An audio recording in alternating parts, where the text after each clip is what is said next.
Hello friends, welcome to Yogic and Modern Science. Friends, in today's episode, I received a very interesting question from many people who watch our videos, and one of those questions is, why is there so many varieties in the whole Prakriti? Means everything is different from everything else. Even in a tree, all the leaves of the tree are different. Not two leaves of the same tree are same. They are different. In nature, it seems that every particle is different. At least from the electron, proton and neutron. Okay, so if we go beyond electron, proton and neutron, because they form atom, so all the atoms are different from each other, okay, in terms of their electronic and configuration, etc. Okay, till this organic or inorganic entities, okay, which exist in this world. Okay, why is there so many varieties? I would like to pose this question to respected Sharma ji, and he'll be answering, okay, this question, okay, from the yogi science point of view. Sharma ji, एक प्रश्न है कि इस पूरे ब्रह्मांड में, पूरी प्रकृति में सिर्फ वैरायटी है, वैरायटी के सिवा कुछ भी नहीं है. एक एक चीज बाकी सारी चीजों से डिफरेंट है. एक ही पेड़ के दो पत्ते डिफरेंट है. ठीक है, तो डिफरेंस तो सबको दिखता है, सबको पता है, और बहुत से लोगों ने बोला भी है कि बस यहाँ पे कुछ भी आइडेंटिकल नहीं है, कुछ भी एक जैसा नहीं है, समान नहीं है. मगर कारण क्या है? कारण पे किसी ने इतना विचार नहीं किया है मेरी समझ से. तो योगिक साइंस की दृष्टि से इतने वैरायटी का कारण क्या है, और क्या कारण है कि एक चीज दूसरे से, चाहे वो एक ही जाति के हों, एक ही पेड़ के दो पत्ते हैं, या एक ही पेरेंट्स के दो बच्चे हैं, या सारे बिल्कुल डिफरेंट है. इवन जो ट्विंस बच्चे होते हैं वो भी डिफरेंट होते हैं. ठीक है, और हम बच्चों की बात क्या करें, जो आप बहुत छोटे स्तर पर आ जाएं, मॉलिक्यूल्स पे आ जाएं. ठीक है, मॉलिक्यूल्स पे आ जाएं, बिल्कुल छोटे छोटे जो यूनिटें हैं सब्सटेंस की, तो वो भी सब डिफरेंट है, सारे डिफरेंट है. तो इतने वैरायटी का कारण क्या है योगिक साइंस की दृष्टि से? योगिक साइंस की दृष्टि से अगर हम इसमें गहराई में जाके देखें तो जो प्राकृतिक है, प्राकृतिक में जड़ चेतन और उसके अंदर अनेक जीव हैं. तो ये जीव चेतन से जड़ में और जड़ से चेतन में, अर्थात निराकार से साकार और साकार से निराकार में ये आपस में रन करते हैं. ये उखड़ते और डूबते हैं. ये हम एक वैरायटी का आधार योगिक साइंस से समझ लें, जिससे कि इसका निवारण हो जाए. तो दूसरी बात, इसकी में बाहर से, इस ब्रह्मांड के बाहर से या किसी भी अणु के बाहर की एक ऊर्जा, ऐसी शक्ति है जो उससे थोड़ी पावरफुल है अंदर वाली ऊर्जा से, और वो शक्तिशाली भी है और आदर्श की स्थिति में है.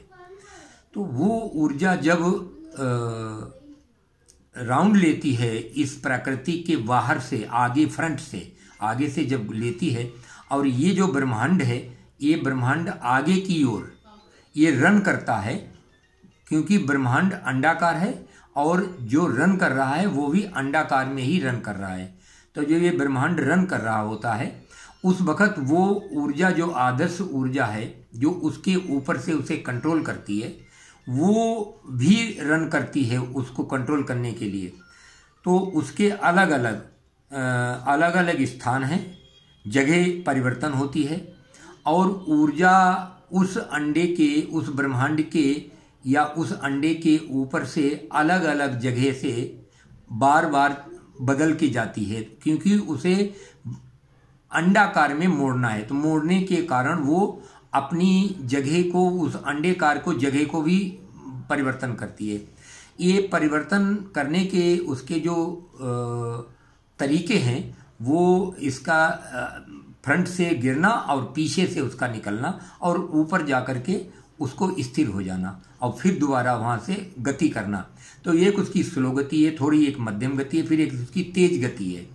तो वो 3 गति में ये ऊर्जा काम करती है। तो जो मध्यम गति है वो किसी भी चीज को केंद्रित करने के लिए उन अंदर वाले जीवों को बाहर वाली ऊर्जा और जड़ और चेतन की ऊर्जा से ये केंद्रित करती है। केंद्रित करने में स्थान परिवर्तन होता है, ब्रह्मांड के आकार का सिस्टम जो है वो परिवर्तन होता है, ऊर्जा जो बाहर से आ रही है उसका परिवर्तन होता है। तो ये उसके बदलाव में, गति के कारण उसके बदलाव में ये चीज आती है, इससे वो अलग अलग चीज केंद्रित हो जाती है।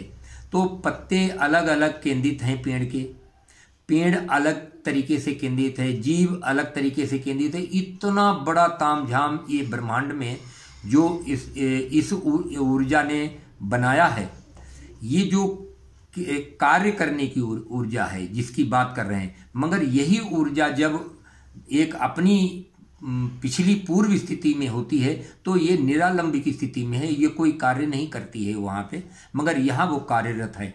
ये जो बना रहे हैं और ये जो केंद्रित कर रहे हैं, ये बना तो बहुत दिनों से रहे हैं और बहुत काल से बना रहे हैं। इसमें एक टाइमिंग भी आता है, गति से समय आता है, जन्म होता है, गति से समय का ज्ञान होता है, समय का जन्म होता है। तो इसमें समय के आधार पर भी ये पत्ते और जीव ये सब आधारित हैं। अगर इसकी बहुत ज़्यादा स्पीड रहे तो फिर समय का अनुभव नहीं हो पाएगा। तो उसमें यही कारण है यौगिक साइंस का कि ये बना तो सब कुछ रहे हैं, ये इतना सारा जगत हमें जो दिख रहा है कि बन रहा है, सब कुछ बना है, ये दोनों बना रहे हैं, मगर इन्होंने अभी तक बना के कुछ नहीं रखा उधर। वहाँ कोई चीज़ ऐसी नहीं दिखाई देती है कि जो इन्होंने बना डाली हो, मगर ये बनाने में लगे हुए हैं और ये कंटिन्यू लगातार ये बनाने में लगे हैं और ये अनुभव में आता है कि ये बना रहे हैं, ये स्पष्ट हो रहा है कि ये बना रहे हैं। मगर ये चीज़ नहीं समझ में आती है कि ये इन्होंने कुछ बना लिया हो, बनाया कुछ नहीं है। तो जो ये बना रहे हैं और बनाया कुछ नहीं है, अर्थात ये जो संसार इन्होंने बनाया है तो इनकी ही ये कल्पना है। अर्थात हम ये कहेंगे कि ये जो संसार जगत है ये परमात्मा की या ईश्वर की या अल्लाह ताला की, जो कुछ भी भगवान कहो, गॉड की, ये उनकी कल्पना है, हमारी कल्पना नहीं है, ये उनकी कल्पना है। तो ये उन्होंने अपनी कल्पना जो की है वो उनके लिए भी काल्पनिक है और हमारे लिए तो ये पक्की है। हम तो इसे काल्पनिक नहीं कहेंगे, हम शब्दों में कह दें काल्पनिक, मगर हम कह दें काल्पनिक, हम रोटी नहीं खाएंगे तो रोटी काल्पनिक है, तो भाई भूखे मर जाएंगे। तो ये हमारे लिए तो काल्पनिक नहीं है, मगर उनके लिए काल्पनिक है। मगर अनुभव में आने के बाद ये भोजन भी, जिससे भूख मिटती है, ये भोजन भी उन्हीं क्रिया में और उसी निरालंब की स्थिति में, इसमें अनुभव का बोध होता है भोजन में। तो वो एक अलग यौगिक साइंस का गहरा विषय है। तो उस पर ना जाकर के अगर इसी पे रहें कि ये जो जगत है ये नाना प्रकार इसलिए हुआ है कि जो जिस हमने सिस्टम बताया है कि वो अंडाकार जो ब्रह्मांड है या जो एक उस निरालंब का एक भाग है जिसे यहाँ प्राकृतिक कहते हो, या हम इसको ब्रह्मांड कहें या प्राकृतिक कहें या उसे एक बिल्कुल छोटा एक आइटम कहें, तो वो जो एक छोटी सी आइटम है वो कर सब कुछ रही है, मगर किया उसने अभी तक कुछ नहीं है, बना कुछ नहीं है, मगर उसकी ये सारी कल्पना है और ये सारी वैरायटी है। इस वैरायटी में हम पूरे के पूरे तरीके से लिप्त हैं और हम इसको बिल्कुल पक्का मानते हैं, पक्का जानते हैं कि भाई ये संसार है। इसको किसी भी दृष्टि से छू करके देखें, इंद्रियगत ज्ञान से देखें, सूंघ के देखें, चक्कर देखें, हम इसको जानते हैं कि ये बिल्कुल पक्का है। तो हम जो उसकी कल्पना है उसको हम पक्का मानते हैं। वो सारा सिस्टम उसने इसलिए किया है कि जो हमारा मूल आदर्श और अप्रत्यक्ष है वो इस संसार में जब हम प्रत्यक्ष में लिप्त रहें तो वो चीज़ हमारी अप्रत्यक्ष ही रह जाए और मूल में ही छिपा रह जाए, हमें उसका बोध ना हो पाए। इसलिए ये कल्पना में हम बिल्कुल पक्के हो रखे हैं। ये योगिक साइंस की दृष्टि से ये समय और गति और प्रकृति को चेतन और उसके केंद्रित होने के सिस्टम और उनके जीवन काल का सिस्टम की वो ऊपर नीचे चलते हैं, और उनके मरने जीने का जो सिस्टम है कि जब हम नीचे की ओर आते हैं तो उसकी ऊर्जा जो है फ्रंट की गिरती है और पीछे की तरफ उठती है, तो वो एक सर्कल पूरा करती है। तो यही सिस्टम जो है हमारे योगिक साइंस में इसमें दिखाई देता है और अनुभव में आता है, जिसे हमने इस एपिसोड में ये संसार को एक जगत की वर्णन किया है कि ये काल्पनिक उसकी कल्पना है, मेरी नहीं। मैं तो इसे पक्का मानता हूँ। तो अनुभव में जब आएगा तब हम जाकर के कहीं बोध होगा कि ये वाकई काल्पनिक है और हम इसका प्रयोग तो कर रहे हैं मगर हमारे लिए है काल्पनिक ही। मगर अगर हम अनुमान में हैं तो हमारे लिए ये बिल्कुल ठोस संसार है। ये योगिक साइंस का एक सिस्टम है। Okay friends, let me summarize what Sharma ji has said. The first thing he said is whatever we are seeing, we are observing around us, okay, it is all imagined. It is only in the appearance. It is not something real, okay, it is unreal. But this is the imagination of something which is real. Call it God, Allah, Ishwar, whatever you may call it, okay, but it is the imagination of that, right? One thing.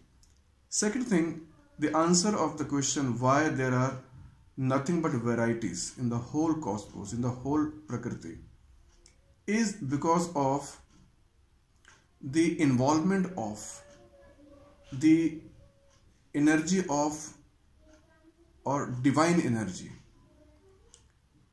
okay, involvement of divine energy with this Prakriti is such that it creates different types of systems according to the position, the speed, the angle, everything, because the whole cosmos, it is also taking round, it is also in the movement, and the divine energy is also in the movement.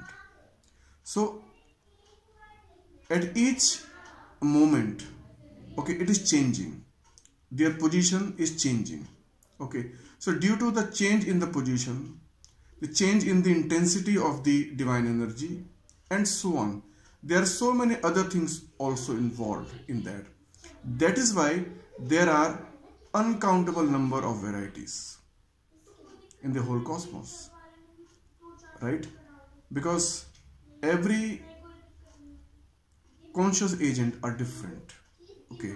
Why are they different? Okay, because of the different configuration, different intensity, different position, different time of the divine energy, okay, which is you can say which is impacting the whole cosmos, okay. Because when this divine energy, okay, it falls in front of this whole cosmic energy, the whole cosmos, the whole Prakriti, okay, then their position is different, okay. And when it comes back to its original position, okay, because it comes back from behind, okay, so their orientation, their intensity will be different, okay. That is why we see so many varieties, and every creation takes place with the help of three factors. One is Jad, Chetan, or you can say Sakar, Nirakar, and the divine energy also, okay. When that divine energy is centered, okay, when that divine energy is centered, okay, in that you can say not conscious agent, in that Jivatma, it becomes conscious. Okay, so these three factors are required. So where, I mean, all the agents are different. Okay, why? Because they are receiving the divine energy in different orientation.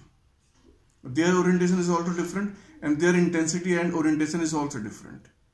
Okay, this is the real cause of so many varieties in the whole Prakriti, in the whole cosmos.